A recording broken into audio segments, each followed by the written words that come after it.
The nursery is the one room that you don't want your dog to be allowed to come into because there's going to be plenty of times where you want to do tummy time with your baby on the floor, and it's nice not to have the one room with dog hair in it.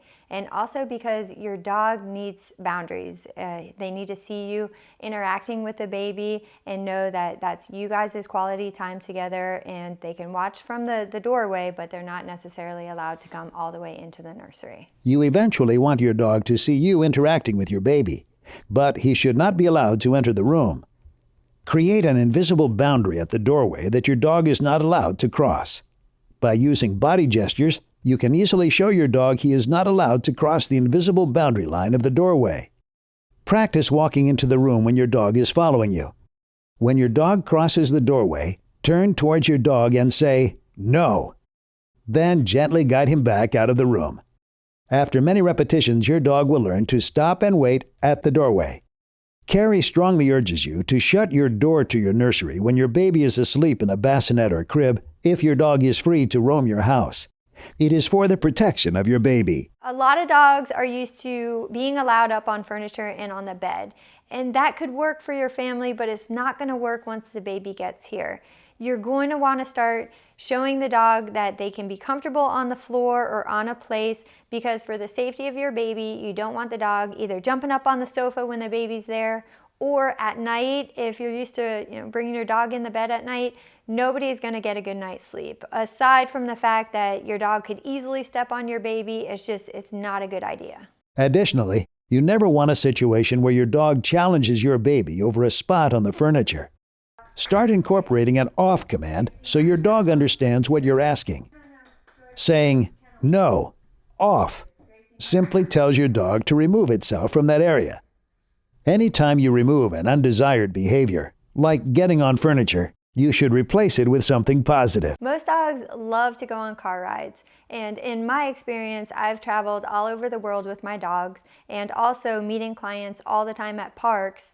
Dogs are more content riding being secured. So whether that means you put them in the back hatch of the car or you seatbelt them in, a dog is happier when they are confined to the vehicle.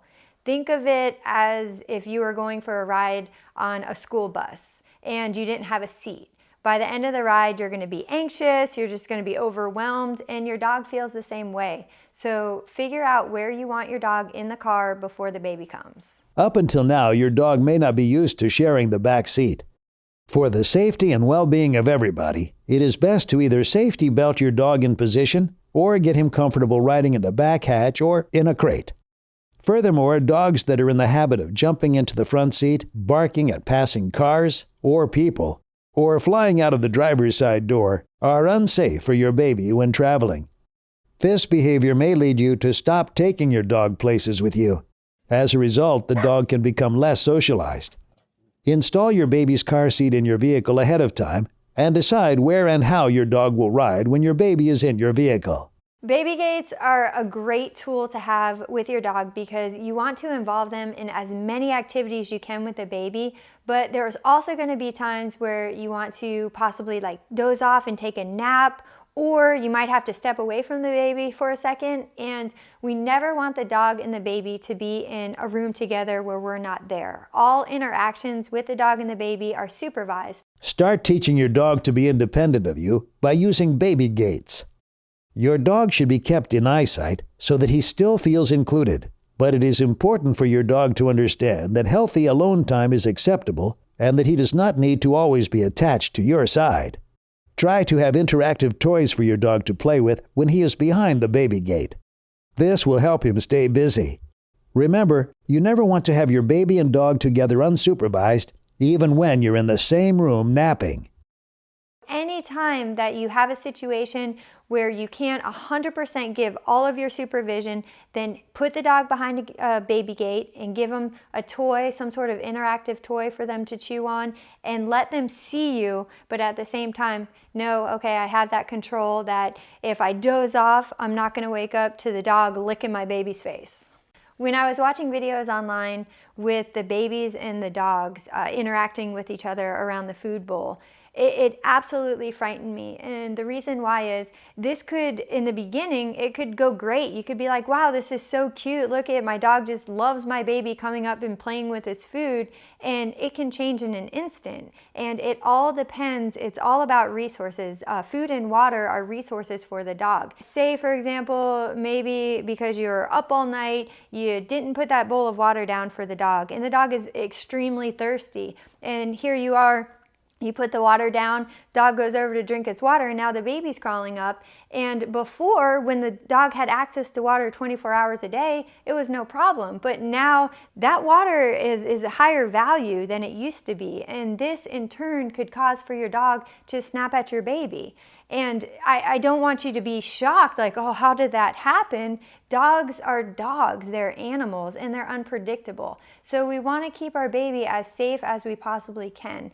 So what I do is I put my dogs either in a separate room or in a crate, and I say, hey, now's your time to eat. No one's going to bother you. Eat your food. You should add as much structure as possible into your dog's feeding routine to decrease his stress level. Having your dog on a scheduled feeding will help him be prepared for the upcoming changes that are about to happen around the house. If you normally leave your dog's food bowl down all day with food in it, now is the time to change your routine and schedule feed. At first, your dog might not eat the entire bowl because they are used to picking throughout the day. Just pick up the remaining food in the bowl and put it down at the next feeding. It may take the dog a week to adjust. Also, get used to feeding your dog in his crate or a room where your baby eventually can't get to his food. It's a good idea to take your dog to a boarding kennel or have whoever's going to be walking the dog come over a few times before the baby comes. We don't want the dog to be stressed during this time, and if you've never boarded your dog before, you definitely want them to be comfortable with the place that you're going to board them, or you can even do maybe a few doggy daycare days so that the dog is like, hey, I'm familiar with this place, or I know this person who's coming over to walk me. And that will make you feel much more confident and comfortable when you're in the hospital that everything at home is being taken care of with the dog. You don't have to worry about it. The last thing you need to worry about in the hospital is if your dog is being exercised and fed. You also don't want your partner to have to come and go from the hospital during such an emotional time to care for your dog.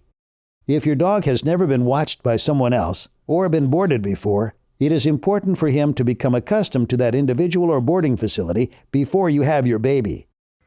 Have your sitter watch your dog periodically or arrange a few days for your dog to stay at your chosen boarding facility. When picking your dog up, it is important to not be overly excited. Be neutral about the greeting, in order to show your dog that time away from you should not cause him anxiety. I want to share my personal story with you when I was in the hospital. For as much as I have planned and prepared for my dog and the baby, one thing I could have done better is plan and prepare who was going to be watching my baby when we were in the hospital. Originally, my husband and I had this master plan that, we were just going to have this natural birth and we were going to go in, have the baby, and leave the next day. Obviously, we were first-time parents, and everything that we thought was in our plan, it completely changed. I had somebody prepared to watch the dog for maybe 2 or 3 days, and we ended up having to stay in the hospital 5 days. And I have Belgian Malinois who they need to get out, they need exercise, and I should have done a better job having a plan B just in case, like in my situation, I had to stay longer. Also, when I was in the hospital, because we found out that we had to stay a little bit longer, it stunk. I had to send my husband home and check on the dogs, and it wasn't, I just remember just being there alone with the baby and just being like, oh no, when is he coming back? And I don't want that to have to happen to you guys with your families.